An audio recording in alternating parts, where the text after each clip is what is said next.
নমস্কার। আজকে বলবো সমসপ্তম যোগ নিয়ে। সূর্য আর মঙ্গলের সমসপ্তম যোগে কোন কোন রাশিকে একটু সচেতনতা অবলম্বন করতে হবে। 14ই জানুয়ারি, যেটা অলরেডি চলে গেছে, মকর সংক্রান্তি। 14ই জানুয়ারি সূর্য মকর রাশিতে প্রবেশ করেছে। তার ফলে সূর্য আর মঙ্গলের মধ্যে সমসপ্তম যোগ তৈরি হয়েছে। সূর্যের মকর রাশিতে প্রবেশের ফলে সমসপ্তম যোগ তৈরি হওয়ায় কিছু রাশির জন্য কিন্তু যথেষ্ট সতর্কতা অবলম্বন করতে হবে।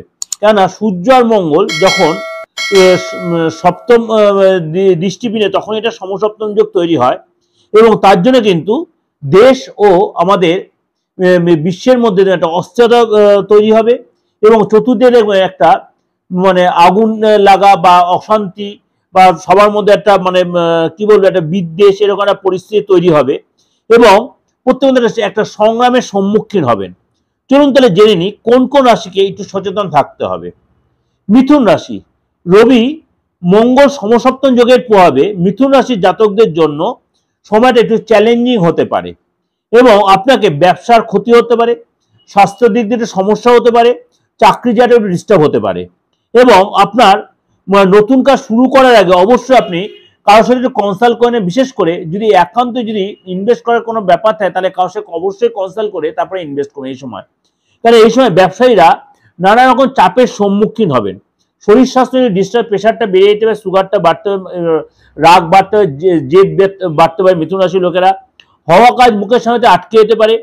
নতুন সূচনা করতে গিয়ে হয়তো নানা রকম বাধার সম্মুখীন হলেন এবং আপনারা যদি চাকরিজীবী হন কাজের যাও কিন্তু আপনাকে অনেক চাপের সম্মুখীন হতে হবে। পারিবারিক ব্যক্তিগত জীবনেও কিন্তু আপনাকে অনেক কিছু অসুবিধার সম্মুখীন হতে পারে। এটা নিয়ে ভয় দেখাচ্ছি না, এটা ওভারঅল আপনাকে ডিসকাশন করছি, আপনারা অনেক বেশি সতর্ক হয়ে থাকতে পারবেন। নেক্সট যে রাশি কর্কট রাশি। কর্কট রাশির ক্ষেত্রে এই সূর্য আর মঙ্গলের সমসপ্তম যোগের কারণে আপনার কিন্তু পারিবারিক যে জায়গাটা আপনার কিন্তু ডিস্টার্ব, বিশেষ করে পেটের প্রবলেমে ভীষণ রাগ জেদ বেড়ে যাবে, কাজের জায়গা ডিস্টার্ব, আপনাকে আপনার বস বলুন বা আপনার কলিগরা আপনাকে একটু চাপে রাখার চেষ্টা করবে, আপনার সুযোগ হাতছাড়া হতে পারে এবং প্রেমের জায়গাটা বা ফ্যামিলি লাইফটা একটু ডিস্টার্ব হতে পারে, সম্পর্কের মধ্যে তিক্ততা দিতে পারে, প্রেমের সম্পর্ক একটু ডিস্টার্ব হতে পারে এবং আপনারা যারা ব্যবসায়ীরা তারা নানা রকম প্রতিযোগিতার সম্মুখীন হবেন এবং আপনি বাবা বা গুরুজনের সাথে আপনার মাঝে মাঝে একটু মতভেদ মত পার্থক্য তৈরি হতে পারে। নেক্সট যেটা সেটা হচ্ছে সিংহ রাশি। সিংহ রাশির জাতকদের জন্য কিন্তু এই সময়টা আপনাকে অনেক বেশি সচেতনের লোকের সাথে কথাবার্তা বলতে হবে। হুটহাট মাথাটা গরম হয়ে যেতে পারে, প্রেশার বেড়ে যেতে পারে এবং কিছু চ্যালেঞ্জের সম্মুখীন হবেন এবং ব্যবসাটা আপনার আস্তে আস্তে অনেকটা ধিমে তালে চলবে, ভীষণ রাগ জেদ বেড়ে যাবে এবং প্রেশারটা বেড়ে যেতে পারে। আপনার লাইফ পার্টনার সাথে কোনো কারণে আননেসেসারি আপনি অশান্তিতে জড়িয়ে যেতে পারেন এবং আপনার মধ্যে ভীষণ একটা অস্থিরতা বোধ কাজ করবে, হওয়া কাজ কেটে যেতে পারে এবং আপনার কেরিয়ারের মধ্যে একটা অনিশ্চয়তা দেখা দেবে। নেক্সট যে রাশি এই এফেক্ট হবে সেটা হচ্ছে কুম্ভ রাশি। কুম্ভ রাশির জাতক জাতিকারাও কিন্তু এই সময়টি সচেতন হয়ে থাকবেন। এই সময় আপনি অনেকটাই পরিশ্রম করবেন ঠিকই, কিন্তু সে অনুযায়ী আপনি সেভাবে ফললাভ পাবেন না। এই সময় কিন্তু আপনাকে অনেক বেশি হতাশার সম্মুখীন হবেন এবং আপনার হওয়া কাজ কেটে যাবে।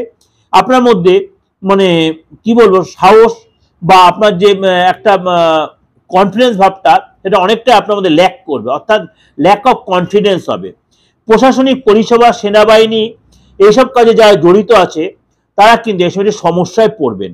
নতুন প্রকল্প যদি এসে শুরু করতে চান অবশ্যই কারোর সাথে কনসাল্ট করে তারপরে আপনি ইনভেস্ট তারপরে হাত দেবেন, নত এই সময়টা একটু আপনি এড়িয়ে চলবেন।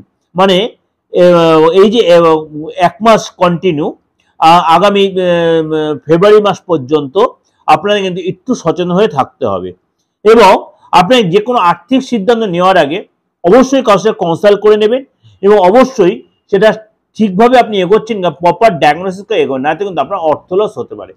এটা কিন্তু আপনাকে আমি কখনো আপনাদের আমি ভয় দেখালাম না বা আতঙ্ক বা হতাশাগ্রস্ত করলাম না, এটাকে আপনাকে মানে কি বলবো পথপ্রদর্শক হিসেবে আপনাদেরকে ডিসকাশন করলাম। এই চার রাশি অবশ্যই সচেতন হয়ে থাকেন, তাহলে কিন্তু আপনারা এই চাপ বা বিপদের সম্মুখীন হবেন না। অবশ্যই যদি এরকম করে পরিস্থিতির সম্মুখীন অবশ্যই আপনি কারোর সাথে কনসাল্ট করুন, দেখবেন তার থেকেও আপনি কিন্তু মুক্তি পাবেন। কেন সবকিছুই বলি রোগ যেমনি আছে তো ওষুধও আছে, মেডিসিনও আছে।